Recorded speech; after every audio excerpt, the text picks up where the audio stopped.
Welcome back to Recap in Minutes. In today's video, we will be going through a 2016 horror thriller movie titled The Belko Experiments. Spoilers ahead. Watch out and take care. At the beginning of the movie in Bogotá, Colombia, Mike is on his way to work while driving down a crowded street. While on a phone call, he noticed a masked kid staring at him. Suddenly gets startled by a man in town who offers him a figure made from an old corn cob. Mike arrives at his job, Belko Industries. Barry, who is the chief operating officer, pulls up to find armed guards at the entrance asking to see ID, and also finds a guard turning away the local Colombian staff at the gate.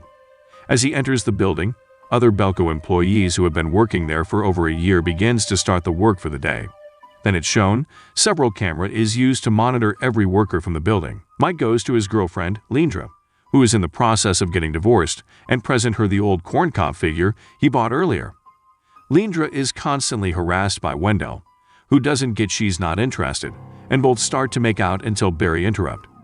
There is new employee Danny, who is told that the employees all have trackers placed in their heads for the higher-ups to keep an eye on them, due to the high number of kidnappings that occur in Colombia. Danny becomes acquainted with Roberto and Leda. Mike goes to his office and gets suspicious of the activity of the armed guards.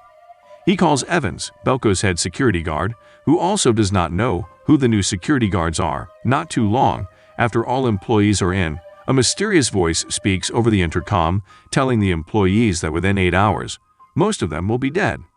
In 30 minutes, they are required to kill 2 people, or else more will die. At first, most of the employees think it's just a prank, but few are frightened. The building is then completely sealed off by metal on all the doors and windows. Everybody becomes nervous and tense, while Barry tries to keep everyone calm. People play it off as a sick prank. Maintenance workers Bud and Lonnie try to melt the metal off with the blowtorch, but the metal is apparently too strong for it to have any sort of effect. Danny, Roberto, Leda, and tech guy Keith go to the roof to find cafeteria worker Marty smoking a joint up there with 2 of his friends. They discuss the situation to them, but they seem unbothered. Leda finds one of the guards and they shout for help, but the guard looks away. While Marty tries to calm other group down, one of Marty's friends dies when the back of her head explodes. The others freak out. While in the lobby, 3 more people die with their skulls getting blown out one after the other.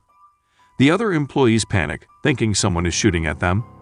Upon further inspection by Barry, the employees learn that the trackers in their heads presumed for security are set to explode. Mike goes into the bathroom to try and cut his out, only for the voice to speak and order him to stop trying to take it out, or they will detonate it on their own. Mike stops at the last second as Lindra begs him to stop. The voice then states that they are not messing around, and now it is demanded that the employees kill 30 among them within 2 hours, or 60 will be killed. Mike is getting his wounded head fixed up. Meanwhile, Barry, however, is set to make it home to his wife and kids, so he tries to get security guard Evan to give him the keys to the armory. Evan refuses to do so after he just witnessed one of his fellow guards and friend get killed by the explosive. The employees start to weigh their options, as some of them cannot bring themselves to killing anyone else. Barry somehow tries to persuade the others to consider the situation, but others disagree considering the option is inhuman, causing most employees to split away from Barry to find other option. In the basement, Lonnie is freaking out as Bud tries to calm him down. Bud gets too close, and Lonnie reacts by hitting Bud in the head with a wrench, leaving a huge dent in Bud's head as he dies. Danny, who was hiding, witnesses the whole thing. Lonnie tries to stop her from telling anyone and he grabs her. Danny kicks herself back and causes Lonnie to back his head into a metal bar, killing him. Barry, Wendell, and Terry work together to try and break into the armory with a blowtorch. Evan tries to stop them by pulling out his gun, but he relents and must let them continue. Mike takes Evan's gun and shoots the blowtorch tank before he leaves with Lindra and Evan. The 3 meet up with Keith, Leda, and Roberto to make signs to hang over the building to call for help. The guards in the hangar spot them and start shooting at them, hitting Keith in his hand. The voice demands them to stop hanging up signs or their explosives will go off. Mike and his friends start to head back downstairs, but Mike gets knocked in the head with a fire extinguisher by Barry. In the heat of the moment, Wendell stabs Evan and takes his keys. Evan suffers as he bleeds out. Barry and his guys get the guns out and start ordering people to head into the lobby as they get down to less than 20 minutes before their deadline. Mike is also brought in after he regained his consciousness. They begin to group people. First group are people with children under the age of 18, and the next is a group of people above 60 years of age. Barry realizes the numbers of people above 60 years are not enough. He randomly picks other employees, including Mike. A woman among the selected insult the selection. Barry and Wendell start executing people, and Terry nearly gets to Mike until Danny cuts off the power in the basement. Barry, Wendell, and some of their goons start shooting in the dark while others make it out safely. Barry and Wendell hunt down the fleeing employees as the voice speaks over the intercom, saying only 29 have been killed, remaining 2 minutes before the time limit run out. Shortly the voice states 31 more people will die, and people's heads starts to blow off, including Terry, Lita, Peggy, and Keith, leaving only 16 survivors. The voice speaks again and says the third round of their game will have the employees with the most kills walk out free. So far, Barry and Wendell have the most kills, so they go off to try and up that count by killing everyone they come across. One woman tries to offer her body to Barry for her life. He responds by twisting her neck backwards. Also, Barry finds Danny and Roberto in the elevator shaft as Danny and Roberto try to make their way up on top.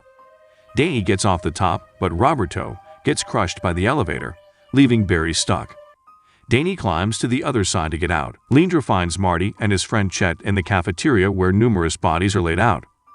Marty and Chet dug the bombs out of the heads of those who didn't get their skulls blown out, intending to use it as a bomb to blow the iron door. Leandra decides to look for Mike along with the two.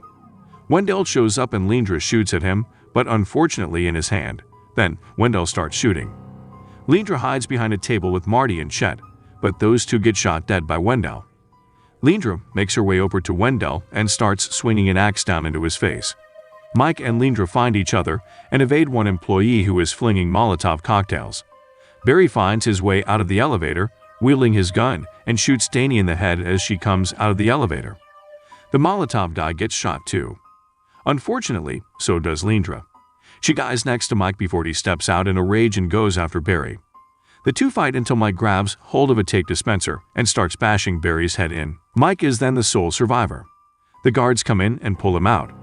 Mike is brought into the hangar, where he meets the voice himself, a man whose face is partially scarred.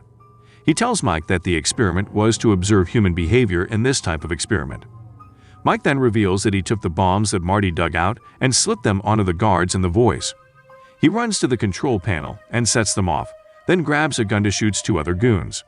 The voice tries to talk Mike out of it, but he has none of it and shoots the voice dead.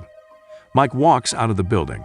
The camera pans out to reveal other screens from dozens of other Belco companies where other survivors have completed their own ordeal. Another voice then commences Phase 2. Thanks for watching. Please don't forget to subscribe and turn on the notification bell to get notice when a new video is uploaded.